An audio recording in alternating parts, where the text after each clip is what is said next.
Olá pessoal, tudo bem? Estamos aqui para continuar nosso estudo sobre a parte de polígonos. Lá no primeiro bloco a gente já iniciou, vimos toda aquela parte inicial de teoria, de definições, aprendemos a soma dos ângulos internos, que é uma ideia super importante, mas agora a gente tem que continuar. E agora a gente vai à frente, vamos ver agora um conceito novo, que é a soma dos ângulos externos, e em seguida o conceito de diagonais. Então, sem muita perda de tempo, vamos direto para o quadro. Falou? Vamos lá! Muito bem, pessoal. Para início de conversa, nós temos que lembrar o que é que são ângulos externos. Os ângulos externos são aqueles ângulos formados pelo prolongamento de um lado e o seu lado adjacente. Ok? Uma ideia muito simples. Temos aqui, no caso do triângulo, três ângulos externos.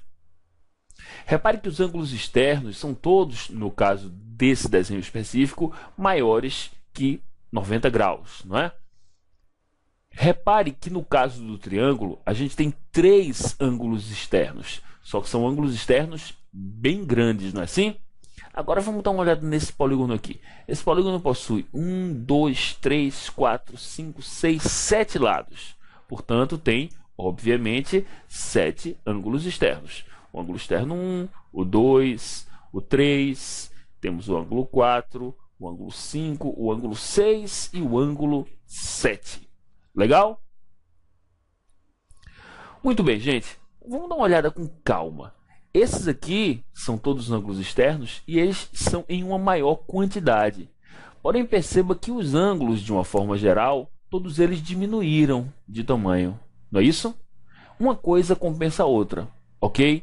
A soma dos ângulos externos em qualquer polígono dará sempre 360 graus.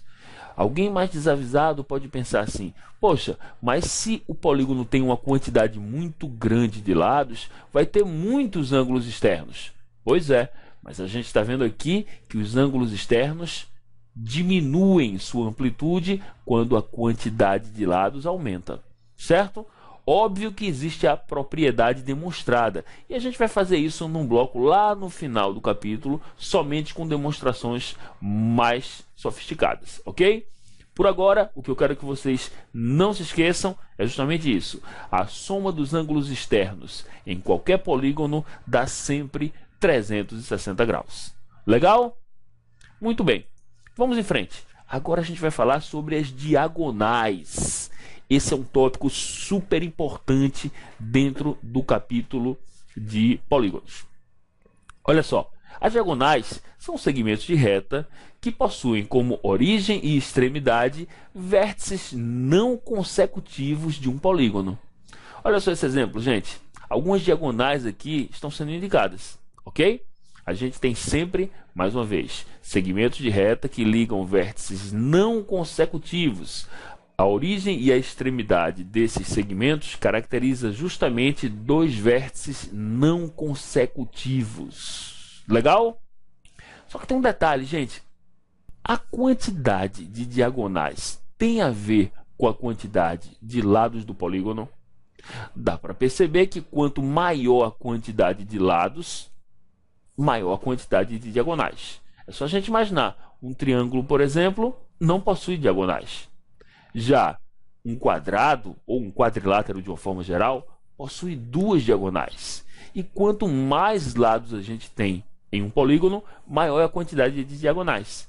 A pergunta é, dá para a gente criar uma relação entre a quantidade de lados e a quantidade de diagonais?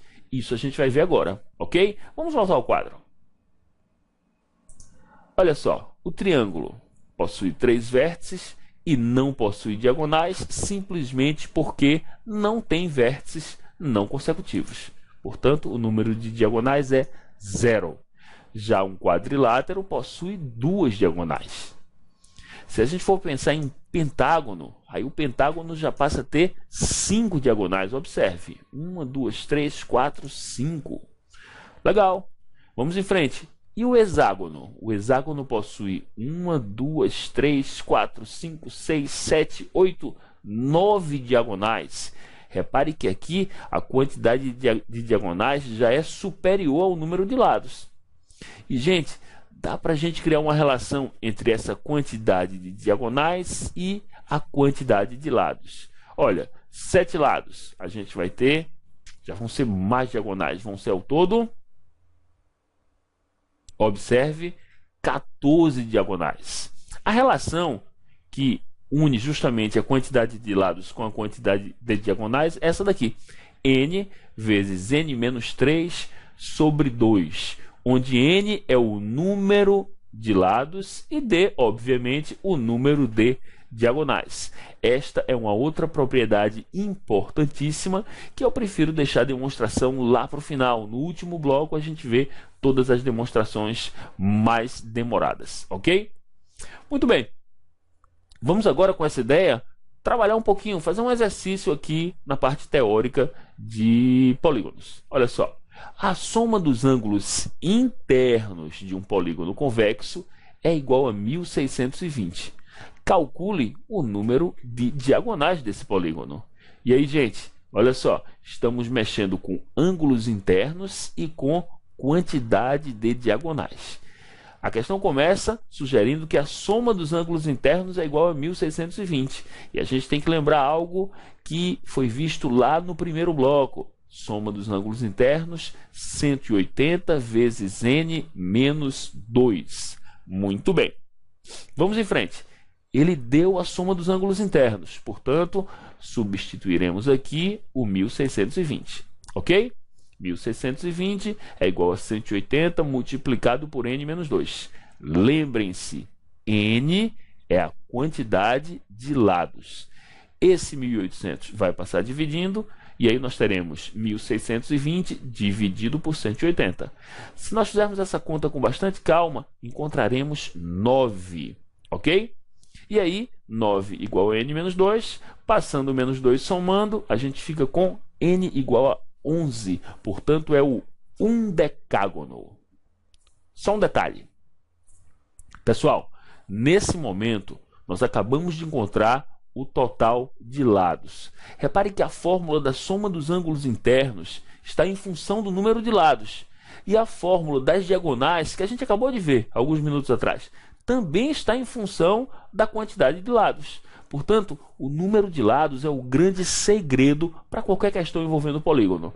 Repare que, nesse caso, ele deu a soma dos ângulos internos e, com a soma dos ângulos internos, a gente determinou a quantidade de lados.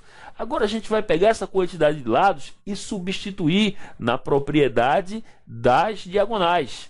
Lá nas diagonais, n vezes n menos 3 sobre 2. A gente joga um 11 e aí calcula o total de diagonais. Ok? Vamos continuar. Olha só, gente. D igual a n vezes n menos 3 sobre 2. Repare que este n é exatamente este aqui. Ou seja, a quantidade de lados. Então, a gente vai pegar o 11, jogar aqui, olha. E aí nós teremos 11 vezes 11 menos 3 sobre 2. 11 vezes 8. 11 menos 3 igual a 8, não é assim? E simplificando 8 com 2, a gente fica com 11 vezes 4, portanto, 44 diagonais. Legal? Muito bem. Vamos em frente.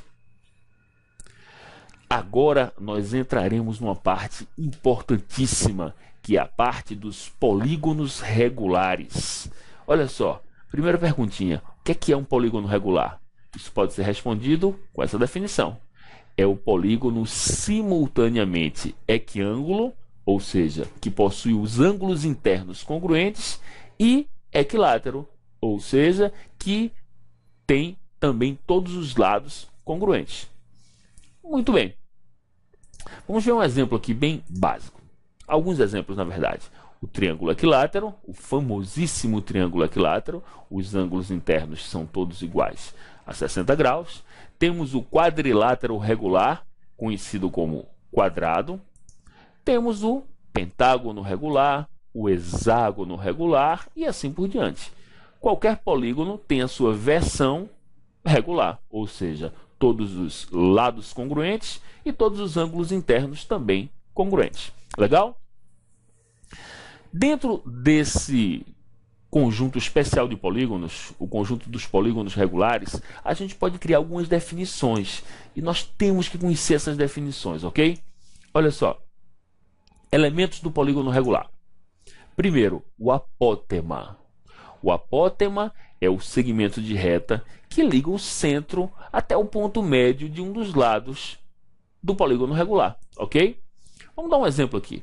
Eis um pentágono regular. Muito bem. Olha só, mais uma vez. Tem que ligar o centro ao ponto médio de um dos lados. Então temos aqui o centro e aqui o ponto médio de um dos lados. Olha, A5, apótema do pentágono regular. Ok?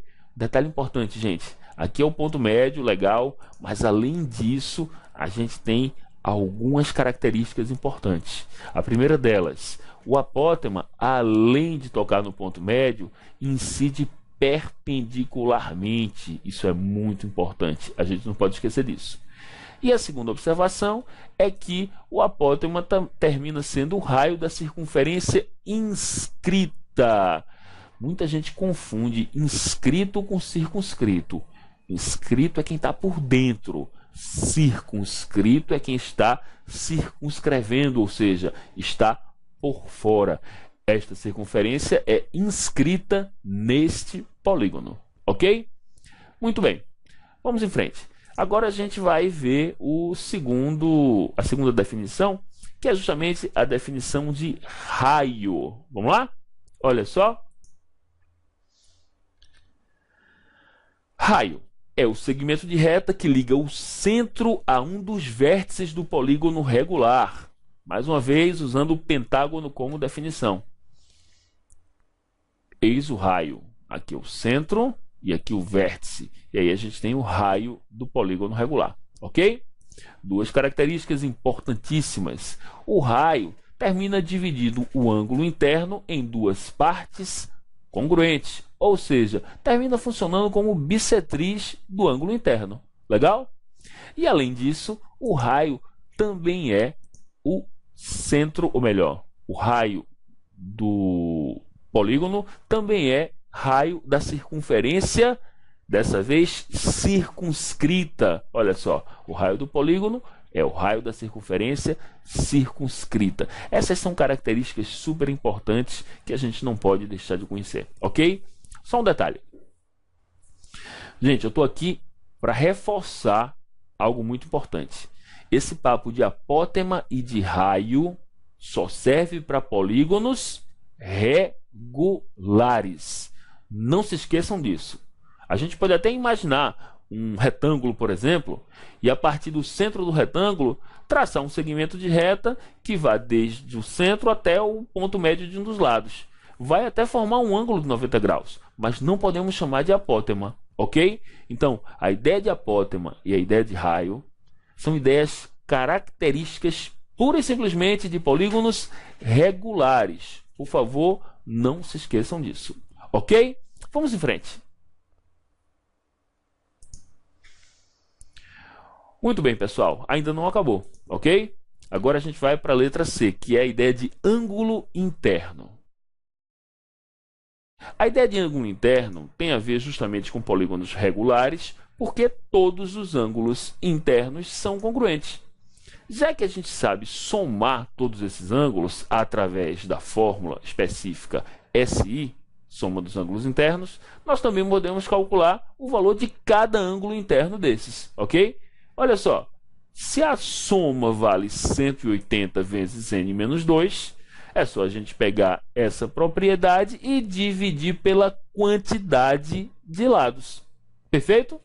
Então, mais uma vez, é só a gente calcular a soma e como eles são todos iguais, basta a gente dividir esta soma, 180 vezes n menos 2, por n. Portanto, dessa forma, teremos o valor de cada ângulo interno. Lembrando que esse conceito só pode ser usado para polígonos regulares, ou seja, polígonos que possuem todos os ângulos internos congruentes. Legal? Um outro conceito importante é o conceito de ângulo externo. Os ângulos externos também, gente. Olha só, no caso dos ângulos externos, a gente tem a seguinte ideia: todos eles também vão possuir valores iguais, ok? Afinal de contas, como os lados são iguais e os ângulos internos também são, a consequência é que os ângulos externos também vão ser todos iguais. E aí, como é que a gente faz? Bom, é só pegar a soma dos ângulos externos, que a gente sabe que é uma constante, e dividir pela quantidade de lados. Portanto, 360 sobre n. Lembram-se? A soma dos ângulos externos é sempre constante. 360 sobre n. Legal? Muito bem. Gente, infelizmente o tempo acabou. A gente tem pelo menos mais um bloco da parte teórica e em seguida os próximos blocos serão de exercícios, ok? A gente fecha por aqui e até o terceiro bloco de polígonos. Tchau, tchau!